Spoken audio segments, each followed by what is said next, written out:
Okay.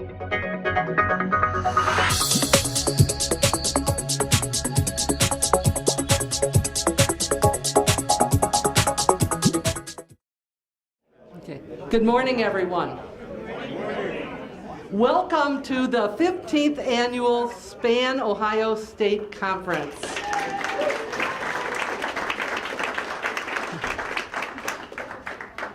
If you are here for the first time, would you stand up, please? Give them a warm welcome. Isn't that wonderful? Thank you. We hope we'll see a lot more of you. Okay? This past year has really been a whirlwind, the past 2 years actually, for SPAN Ohio. We have seen such an upsurge in interest in single-payer health care that started primarily with the attack on the ACA by Congress. We thought we might give Mr. Trump an organizing award, but we really didn't want to bring attention to him, so we're going to dispense with that today. But we are very happy that people have become interested in single payer for whatever reason. It is a really viable alternative to what we have now. It's an easy alternative to what we have now. And with the momentum and with your support and your work and your effort, we can make it a reality.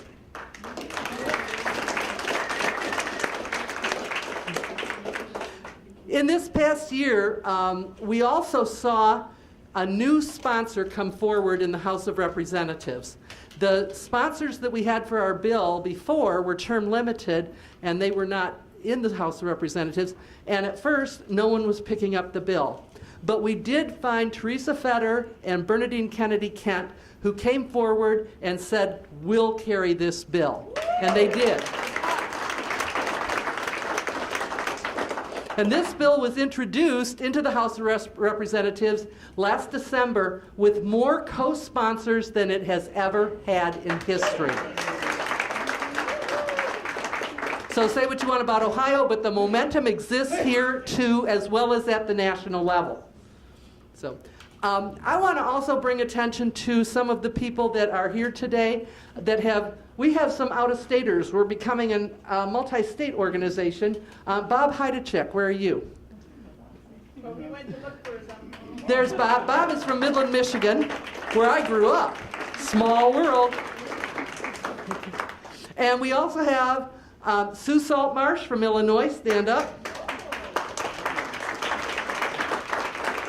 And Donna Ellington from South Carolina. Stand up. Make a bow.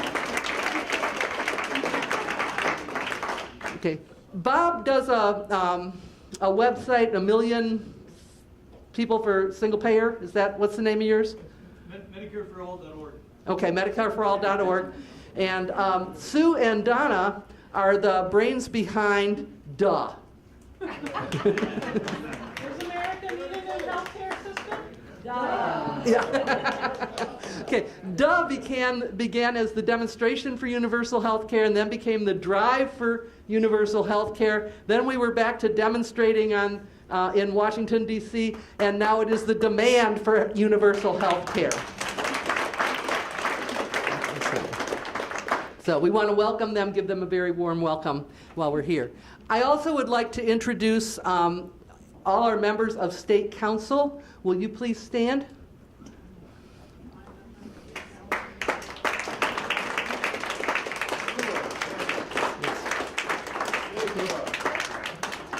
Thank you. These are the people that take time out of their lives to come to Columbus about 4 times a year to help direct the policy and make the decisions to keep SPAN running. And that is quite a sacrifice to make that trip on a regular basis, and so we want to thank them greatly. We also have an executive committee that takes care of making decisions when State Council is not in session. And members of the exec, would you please stand? Okay, we've got John Ross, apparently he's the only one, Marcia Hartman, Bill Davis, Barb Walden, who checked you in. Barb is the secretary, or the treasurer, and John Ross back there is the secretary for SPAN. We also have Mayo McKinday, who's on his way, Sean Nestor, and Brad Cotton, who unfortunately, and you know this is a sacrifice, he couldn't be here today because his granddaughter, whom he's raised, is having an out-of-state dance recital. And he felt compelled to attend the dance recital. Kind of brought to mind that commercial you see about flag dancing. So, yes, it's everything for my little girl and that. So that's where Brad is today. Let's see. We have a few changes in our schedule today. He'll be hearing from Dennis Kucinich at 10 o'clock. He will be here right at 10, he said. We're also going to include in here some reports on things that are happening around the state that SPAN is involved in, and then our workshops. If you have your program there, and I will announce this again later, the SPAN 101 workshop is going to be in this room up here at the front. The Working with the Ohio Legislature will be in this room at the back. The rooms will be divided. Grassroots organizing is going to be downstairs in the Dublin room. The lady at the desk will be very happy to direct you to the Dublin room. And Common Ground with Healthcare, Women's Health, and Environmental Justice will be in the Polaris room. Okay. Some other things that SPAN has worked on in the past is, we were very, very involved in the Medicaid expansion. We are very concerned about the Medicaid waivers that are being proposed here in Ohio. And it's still time to make your voice heard on those Medicaid waivers because they would be disastrous. The only thing that they're going to do is to throw people out of health care. 1 out of 3 Ohioans since the expansion depends on Medicaid for health care. That's a big extent for public health, public dollars paying for health care in this state. So this is a state, our people really, really need that. Work requirements are draconian. Most of the people involved work already. This is just a way to push some people off and to punish people for being poor. And we've got to change that national conversation about going after the poor people. And you're going to hear something about what we're planning a little bit later in the program, to help do that.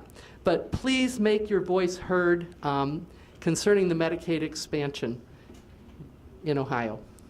Okay. Right now, Leah Hunter is with us. She's from National Nurses United, and she has a program that she's going to be doing in Cleveland. Do you want to come up and tell them a little bit about that?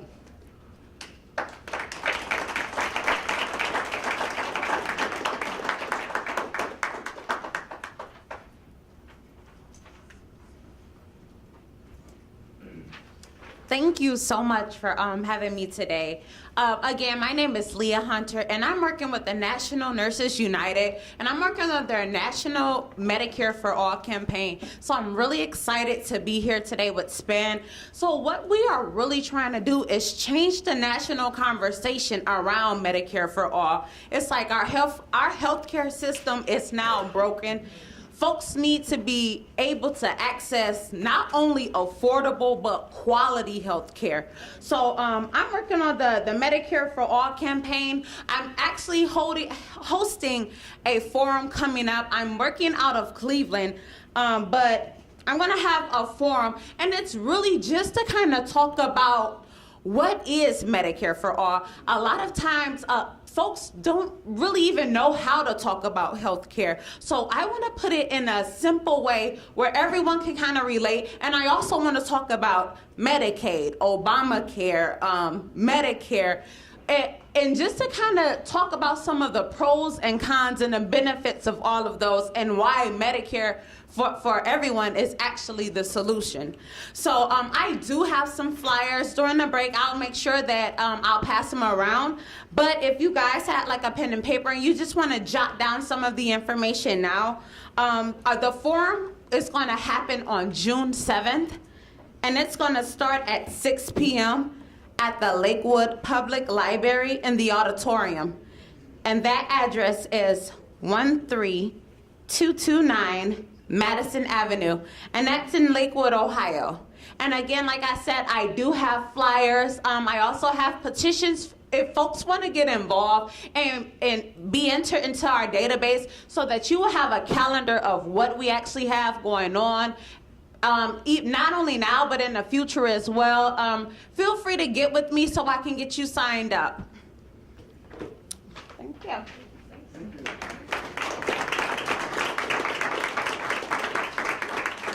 And part of the purpose there of Leah telling you about that, because we're not all from the Cleveland area, is that we might want to think about doing some of the same thing in our own local communities. We'd like to see this grow, where we're having those conversations with people in the community. And we can bring up some specifics. We can bring up House Bill 440, the Ohio Health Security Act.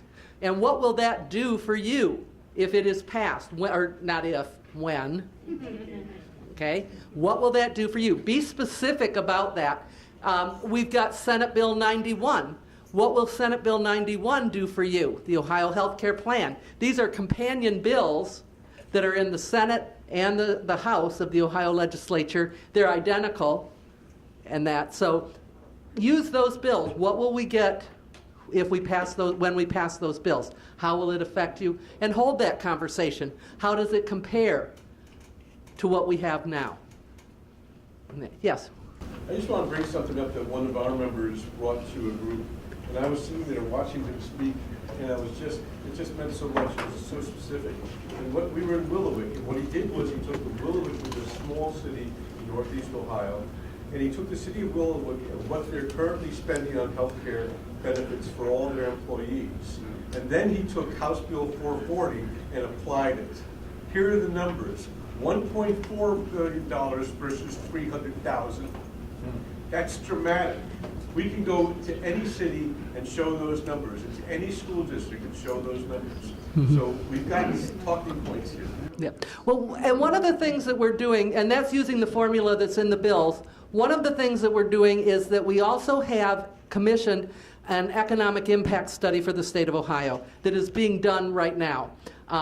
It wasn't quite done for us for today, but Jerry Friedman, an economist from the University of Massachusetts Amherst, is the one that's doing it. Jerry also did one for HR 676 for the national bill to show that would save $500 billion in the first year of implementation. And so we were very fortunate to get him to be able to do that for us.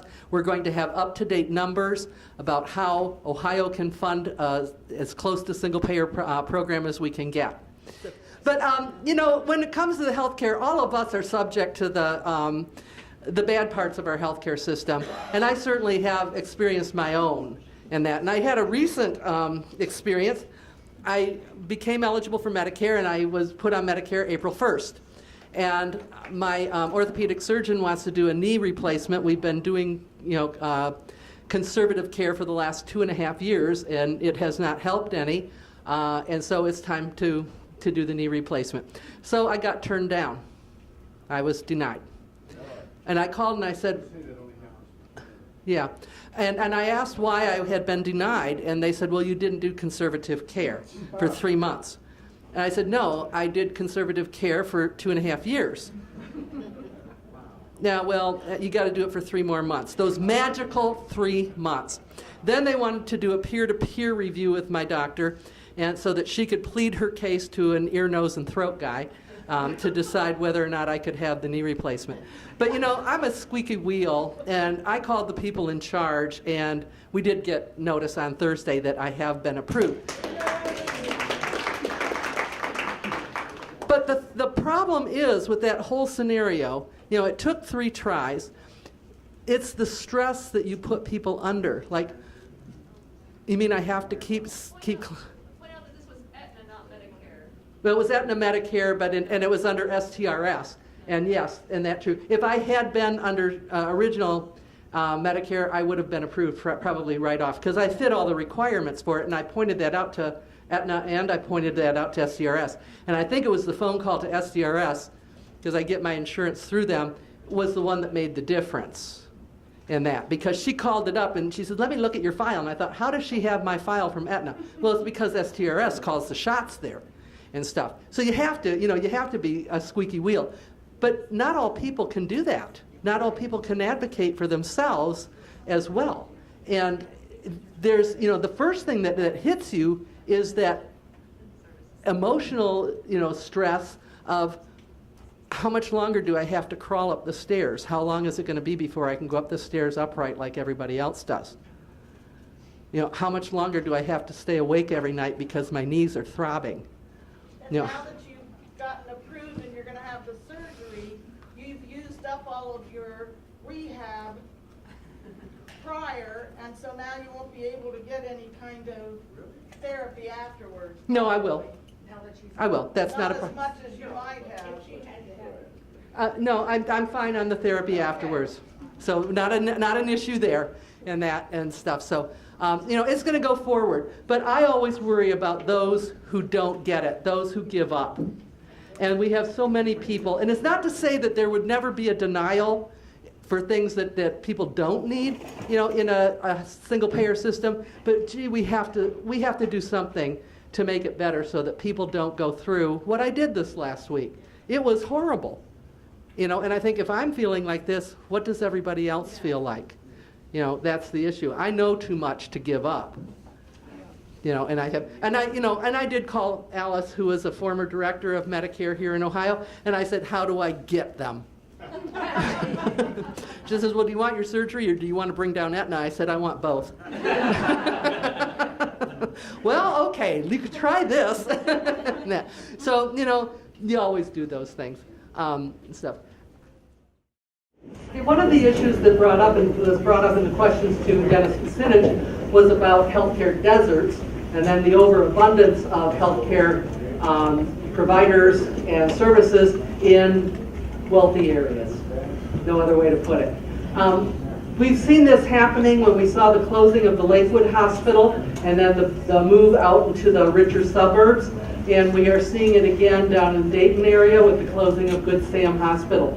Matt Nordsey-Jones is going to fill us in on the work that we've been doing down in that area, collaborating with the groups trying to save Good Sam.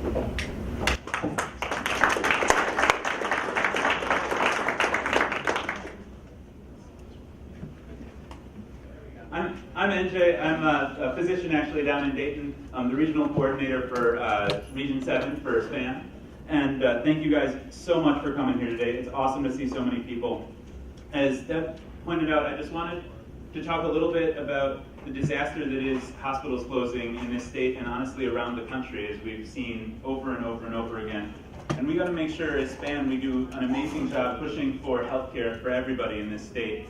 And we do this on every level, right? We push for healthcare on the national level, we push for healthcare on our state level. We also have to push to make sure that people, especially those people that are underserved in our communities, aren't losing healthcare while we do this. We can't take our eye off that ball. And so in Dayton, for those of you who don't know what's going on, there's a hospital, Good Samaritan Hospital, is the second largest hospital in the Dayton area. It's located in a predominantly African-American part of the city, a predominantly poor part of the city. If you look on your tables there, I did put SPAN's press release, so you guys can take a look at that for the closing of Good Sam. It's got a little more information in it.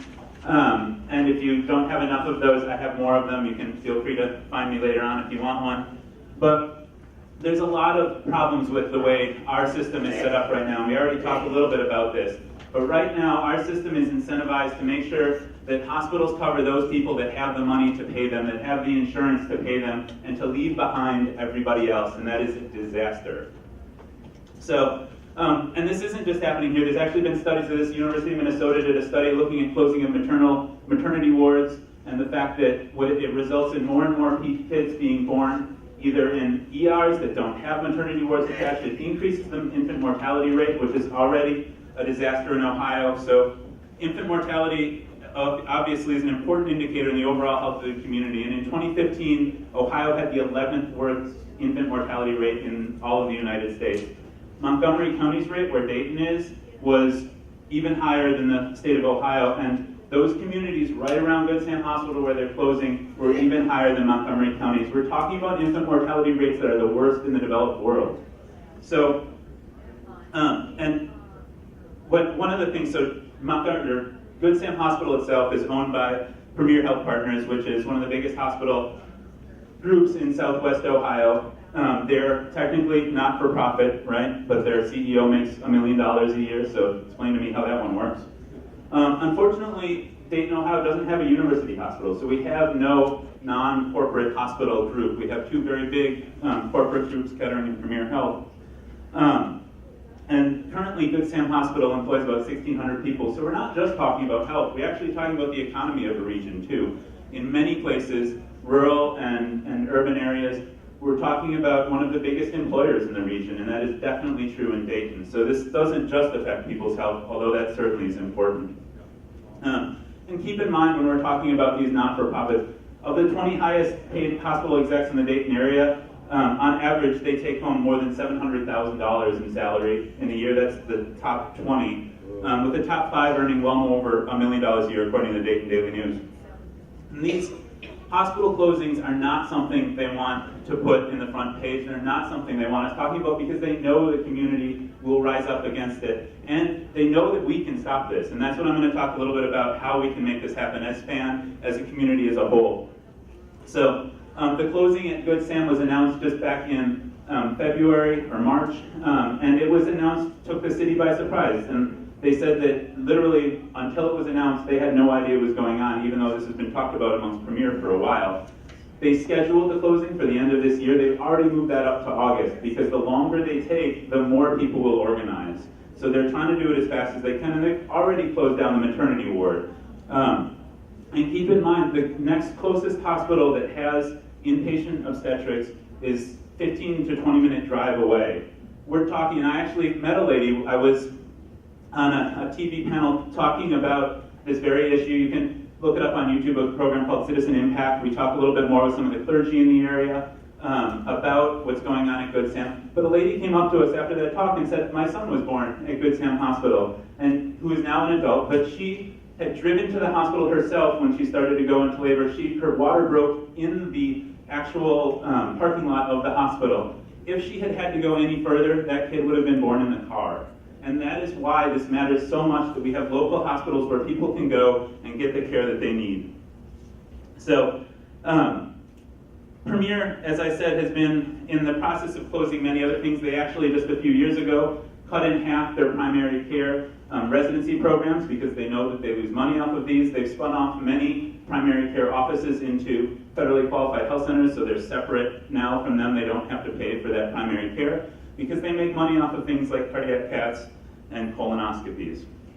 So the question is what we can do to stop this, because that's what's really important.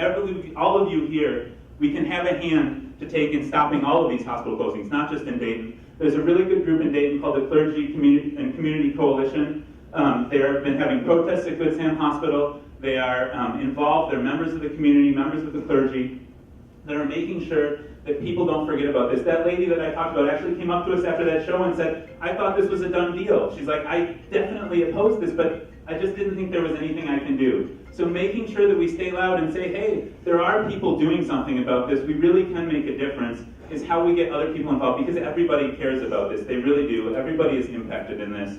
So the other thing is to call your representatives on every level. The cities can make a difference in this. The cities can tell that we give a lot of benefits to these hospital systems. We tell them you don't have to pay property taxes, so you build something here. We do other things for them. We can start to tell them, hey, we need a little bit back in return for this. We need some loyalty to the community so that we can make sure that we keep hospitals where they need them. So if people are here that need more information on things that they can do in Dayton, if you're from the Dayton area, please don't hesitate to stop by. I have flyers in the back for protests coming up, for things that we can do. And if you're in other areas, call your state representatives, let them know. But also, make sure to keep an ear out for when people are fighting in your area, because SPAN exists both on a local level so we can fight and on a state level so we can fight for everybody. Thank you guys so much for being here.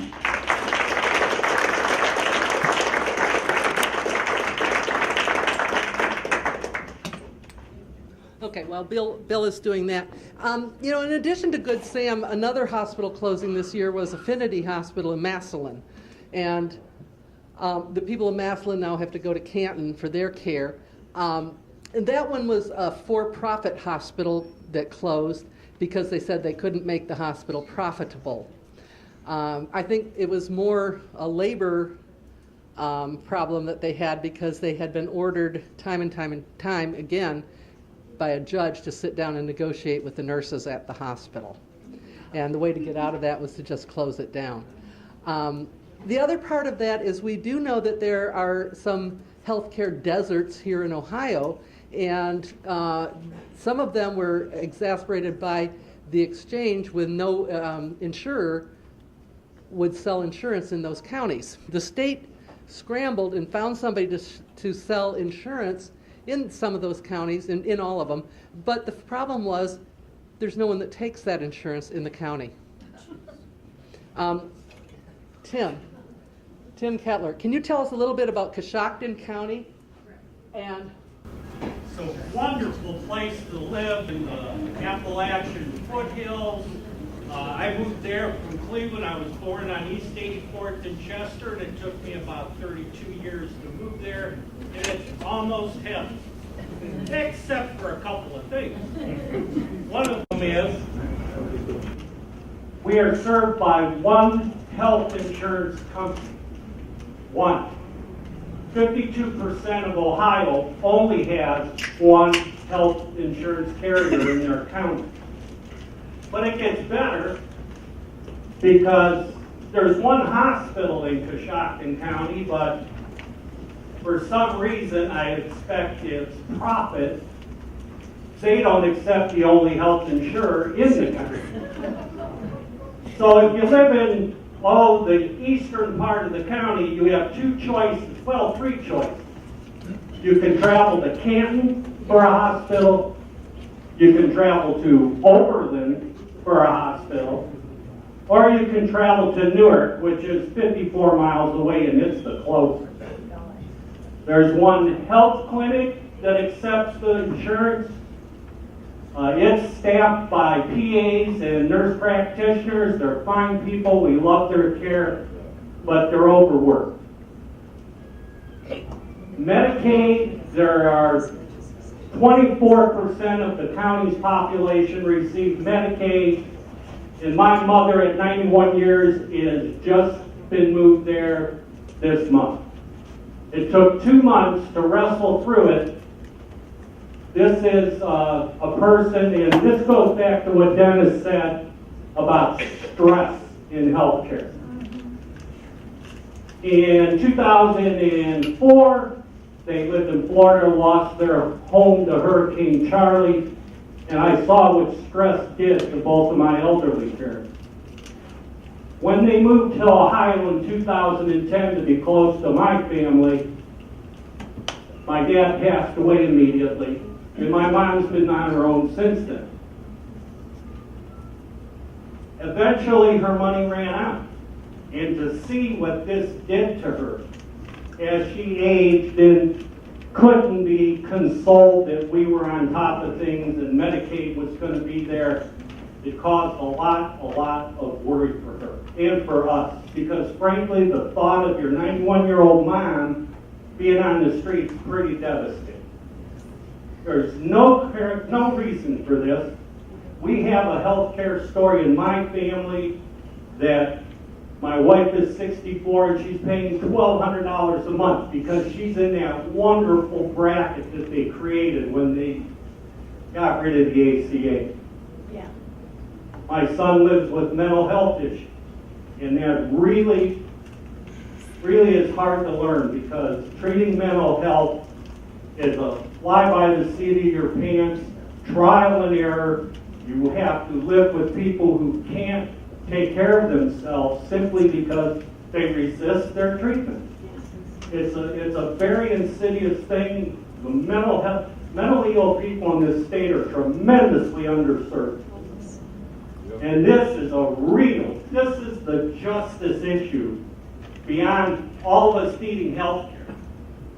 It's the needs of the mentally ill that we're not serving. And that is what House Bill 440 and Senate Bill 91 is going to fix.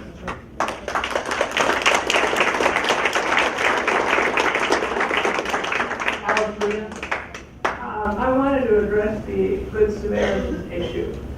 And And for those of you who are as old as I am, you may remember that at one time, when I first moved to Columbus, we had a regional planning commission, which required that anyone who wanted to set up a facility like an MRI scanning center or a surgical center or a hospital, they had to show proof of need in that particular area. Well, the for-profit system killed that. You know, I just went on my phone and I found something called the Mid-Ohio Regional Planning Commission. They don't address this kind of thing. The certificate of need is very important. So I think this is rather than addressing problems like the hospital issue one by one, I think it's important to do that, but there's a systemic answer, and I think one of the things that we might look into in terms of reforming our healthcare system is reestablishing an effective regional planning commission.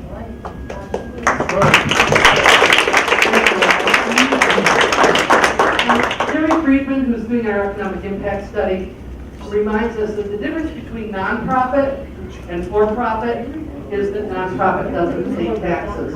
Otherwise, they tend to operate just the same.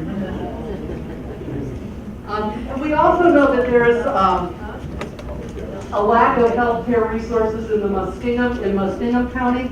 Marcia and Greg, where are you? Over here.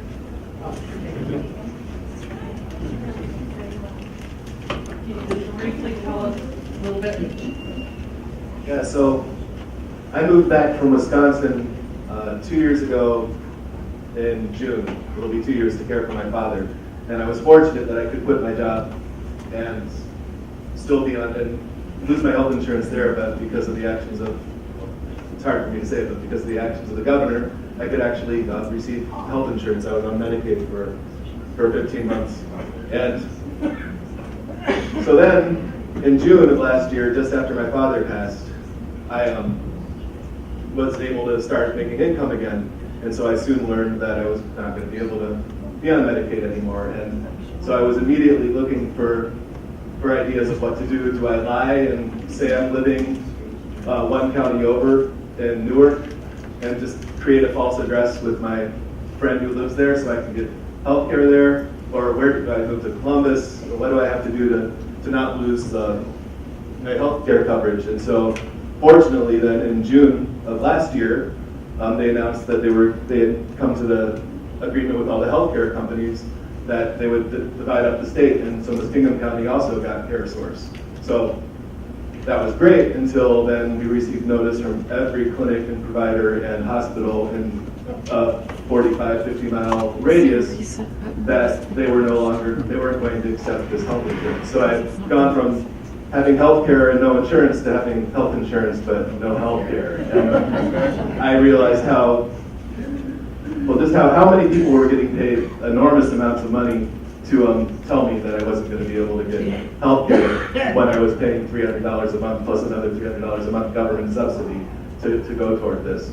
And so, I would call and speak to everyone at every level of the local hospitals, and it soon became clear that Anthem was kind of involved, the company that had pulled out of the marketplace in Muskingum. Everybody's company line was that CareSource is they don't pay. They're not a good payer. They don't pay, so we're not going to accept them. But what became obvious was that Anthem was getting charged a third of what CareSource was paying. And CareSource, of course, said, "Well, why should we have to pay more?" But it's this racket. And so all I can do is vote. All I can do is come here. The stress of year to year wondering, well, what are we going to be able to do? And there's just obviously a better way.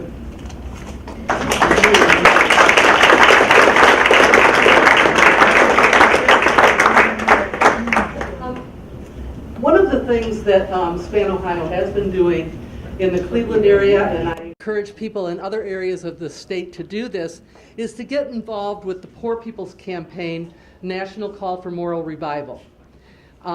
This is being led primarily by Reverend William Barber. How many of you are familiar with him? Good. I was hoping to be able to show you a video, and if we get this fixed, then maybe we can do that. I was surprised. Reverend Barber made some comments little over a year ago when I was listening to a broadcast that he did, and about the number of people who die due to poverty and racism. And I thought, where did he get those figures? Well, I found out where he got the figures. He got them from the Columbia University Mailman School of Public Health. And according to them, a study that was done not too long ago, 245,000 people die because of low levels of education, therefore the inability to provide themselves with a living wage. 176,000 people die because of racial segregation. 162,000 people die because of low social support. 133% because of poverty. 119,000, that was 133,000, 119,000 because of income inequality. 4.5% of all U.S. deaths are attributed to poverty. Poverty is a public health issue. So the Poor People's Campaign is embracing the issues of poverty in a chance to change the conversation in this country about the poor and to influence public policy in how we deal with some of these issues. The Poor People's Campaign is calling for 40 days of action starting May 13th, Mother's Day. And so the first day of action is going to be May 14th down here in Columbus at the State House. Every Monday for 6 weeks, we will have a program that is taking place at the state capitol.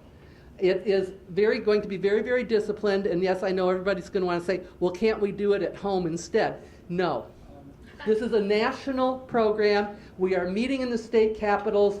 We're having that discipline because it's not just us. It is going to be people in 40 other states meeting at their state capitals on those issues.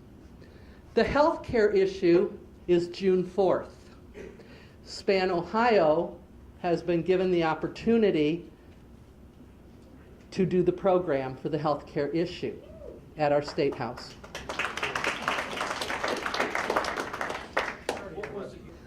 The Poor People's Campaign, you might want to go to their website so that you can stay up to date. It's poorpeoplescampaign.org. Sign up there so that you get their updates, and then it'll come to the people, the organizers here in Ohio. And where's Larry Bressler? Larry, stand up. Larry is one of the 3 organizers here in Ohio working and leading this campaign.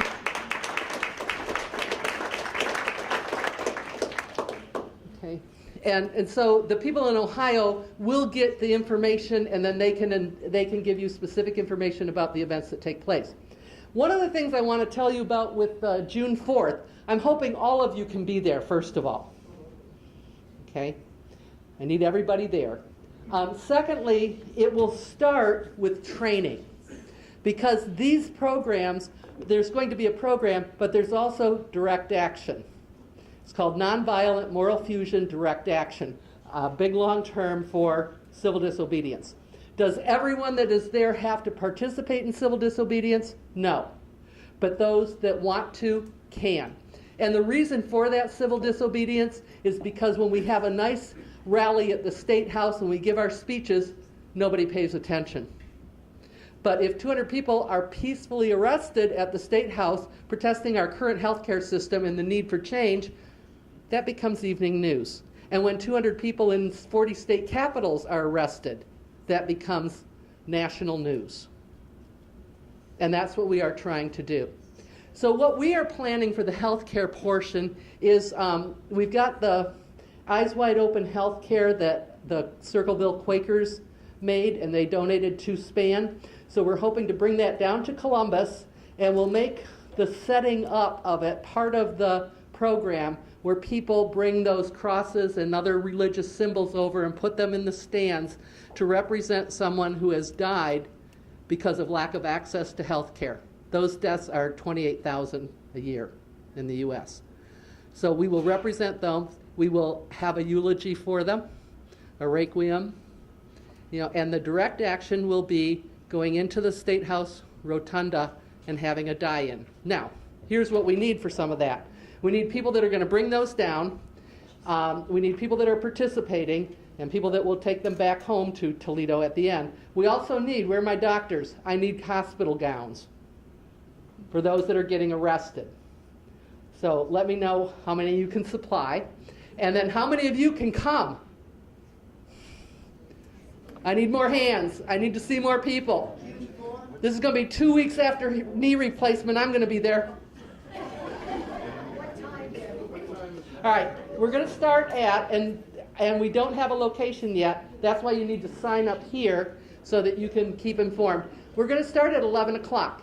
Every week there will be training on what is going to take place during that week's demonstration and that week's direct action. And the reason for that is we want people to know what to do and what to expect and how to react. That training is mandatory. That training starts at 11 a.m. each week. What if you're out of town and you can't come up at 11 a.m. every week? Well, you can come for the weeks that you want to come. Okay, but come for health care, June 4th.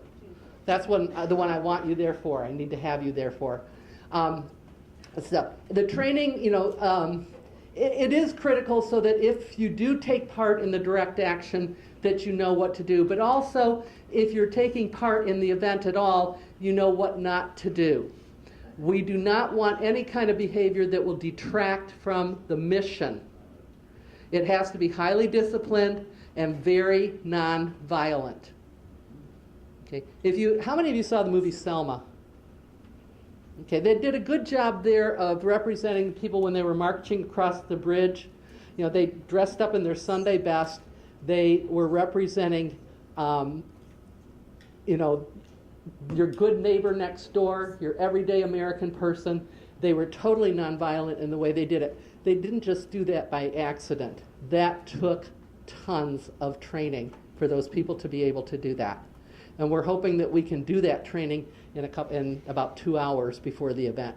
So that is the reason for the 11 o'clock start time. The events then will take place, I think at 1 or 2 o'clock in the afternoon, this time zone. And in other time zones, they're going to have different start times so that it is simultaneous and we are all doing it at the same time, no matter what time zone we're in.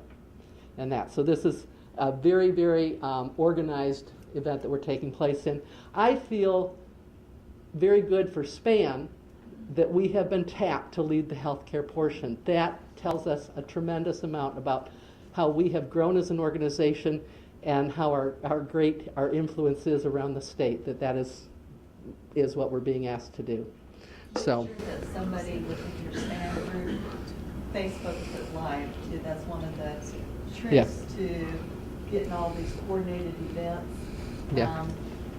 To really rock social media as making sure that people upload it to Facebook Live. Okay, for those in the back, what Donna is saying is make sure that somebody from SPAN is being a documentarian and is uploading it to Facebook Live as it takes place. So, and we will have documentarians, we will have people that will coordinate for those who are arrested in order to get them, notify families and get them bail money and that type of thing. So, yeah, question back there. I know also some of the local groups of Poor People's Campaign are also organizing trainings, not just in what you're supposed to act like, but in learning certain songs that we're going to sing. Yeah. And then also, if anybody knows ASL, they're looking for people that know ASL. Yes, all right. What Lori said is that there are going to be local trainings that you can go to. They do not dispense you from being at the day of the action, because that is specific to the action. But local trainings that are more in depth about how to prepare for when you come. And so take advantage of those local trainings when they are taking place. And when if I get a list, we'll send it out in an email blast. Mayo? I just want to make sure everyone knows. Talk loud. The Progressive Democrats will also be involved in this. We would like to be, so to speak, represent Central Ohio Progressive Democrats in America as well as SPAN. And I know that this is one of the things that we're looking out for. Issues like Medicare for all, single parent, and whenever this activity is going on, we want to make sure we support and thank you. Okay. Thank you.